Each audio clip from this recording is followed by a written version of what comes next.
अस्सलामुअलैकुम, welcome back नाजरीन। Legal talk के एक और एपिसोड पे आपका खुशामदीद है। आज का जो हमारा टॉपिक है वो है मेंटेनेंस के ऊपर कि मेंटेनेंस क्या होता है, इसका प्रोसीजर क्या है और ये असल में किस तरह दायर कैसे होता है और उसका ऑर्डर किस तरह दिया जाता है। आज हम आपको इसकी तमाम तफसील बताएंगे। सबसे पहले तो हम ये देखते हैं कि मेंटेनेंस होता क्या है। मेंटेनेंस को असल में उर्दू में खर्चा नानफका कहा जाता है। अब ये खर्चा नानफका होता क्या है? खर्चा नान नफ़का का मतलब है कि एक मर्द की जिम्मेदारी है कि वो अपने निकाह के अंदर आने वाली लड़की पर खर्चा करे, यानी कि अपनी बीवी की पूरी जिम्मेदारी संभाले, अपने होने वाले बच्चों की पूरी जिम्मेदारी संभाले, उसको खर्चा दे। जो बच्चे छोटे हैं, दूध पीने वाले बच्चे हैं, उनके दूध का खर्चा उठाए। जो बड़े बच्चे हैं उनके स्कूल कॉलेजेस की फ़ीस अदा करे और उनके क्लोथिंग यानी उनके कपड़ों का खर्चा उठाए, अपनी बीवी का खर्चा उठाए। इसको मेंटेनेंस कहा जाता है लीगल ज़बान में। मसला ये है कि हमारे माशरे के अंदर यानी हमारा जो कानून है और जो हमारा मज़हब है वो मेंटेनेंस के बारे में क्या कहता है। एक मर्द की जिम्मेदारी है कि वो अपनी बीवी और अपने बच्चों का खर्चा उठाए।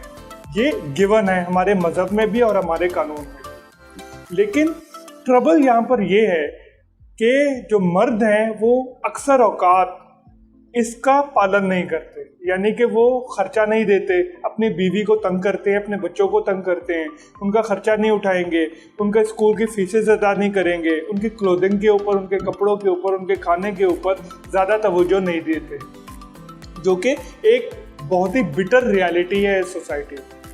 तो आज हम इसी चीज़ को रियलाइज़ करेंगे, हम इसी चीज़ को डिस्कस करेंगे कि ये आखिर वजह क्या है और इसका सद्देबाब क्या होना चाहिए और इसका पूरा प्रोसीजर क्या होता है। ठीक है जी, सबसे पहले मेंटेनेंस का प्रोसीजर हम समझ लेते हैं कि प्रोसीजर होता है। जब मियाँ बीवी एक दूसरे के साथ रहते हैं तो एक दूसरे के हकूक़ उनके ऊपर वाजिब है। इसी तरह का एक हक भी मर्द के ऊपर है अपनी बीवी का कि वो उसका खर्चा करे, उसका खर्चा उठाए, अपने बच्चों का खर्चा उठाए।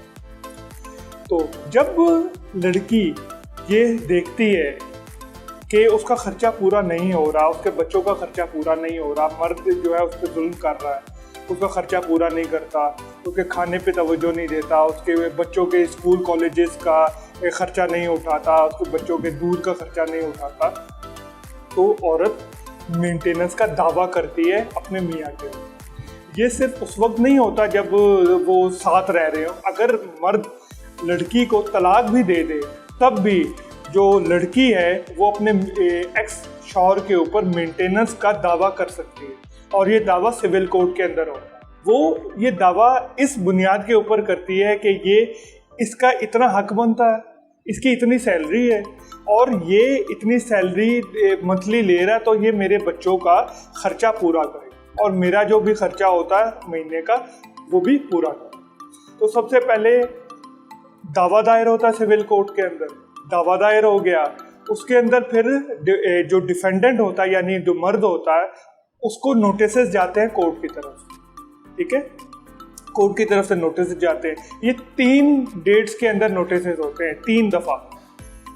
एक दफ़ा अगर नोटिस भेजे गए जो कि ऑर्डर होता है तो डिफेंडेंट यानी मर्द जिसके खिलाफ दावा हुआ है वो नहीं आता। दूसरी दफ़ा फिर कोर्ट नोटिस जारी करती है, वो तब भी नहीं आता। वो तीसरी दफ़ा नोटिस जारी करती है, वो तब भी नहीं आता।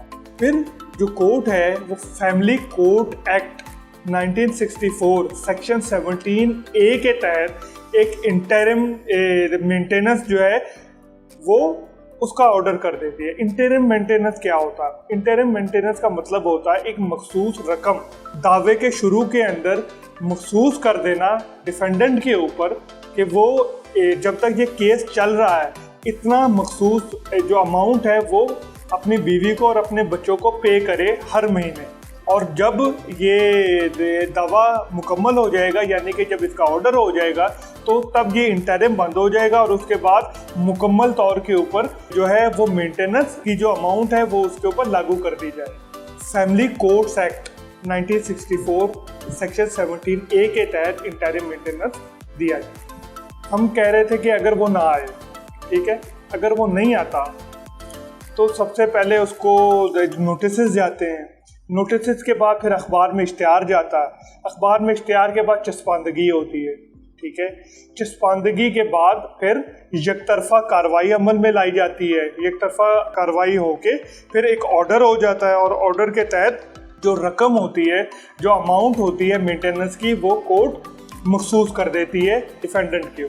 ठीक हो गया। फिर ये होता है कि जब वो ऑर्डर हो जाता है उसके बाद जो प्लेंटिफ है यानी औरत जो है वो इसके इजरा के अंदर जाती है। इजरा कहाँ पर होता है? इजरा उसी कोर्ट के अंदर होता है जहाँ पर जो है इस मेंटेनेंस की डिग्री होती है। इजरा होता है, इजरा के अंदर जो है अगर वो मर्द नहीं आता यानी कि डिफेंडेंट नहीं आता तो कोर्ट बैलिफ अपॉइंट करती है कोर्ट के ज़रिए और एक नॉन बेलेबल वारंट जारी किया जाता है, यानी वारंट गिरफ्तारी जारी होता है मर्द के खिलाफ। एक बैलिफ जाता है और उसको गिरफ्तार कर लेता है, गिरफ्तार करके अदालत में लाता है और अदालत फिर उसको बताती है कि ये आपके खिलाफ मुकदमा हुआ था जिसमें आपको बहुत ज़्यादा चांसेस दिए गए हैं, आपने सबको इग्नोर किया है और अब आपको ये डिग्री कर दी गई थी, ये जो मेंटेनेंस अब आपके ऊपर ये लाजिम है कि कोर्ट के अंदर हर 14 तारीख को, हर महीने की 14 तारीख को इतनी अमाउंट जो कि ऑर्डर हुई है वो जमा करवाएं ताकि वो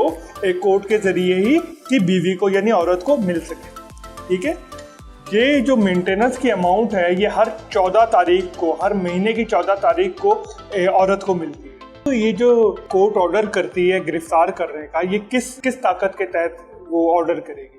क्योंकि ये तो फैमिली जज है। ज़्यादातर सुनने में यही आता है कि जो फैमिली जजेस होते हैं वो इस तरह का ऑर्डर नहीं कर सकते और ये तो इख्तियारात जो है ये मजिस्ट्रेट के पास या हाई कोर्ट के जजेस के पास होते हैं।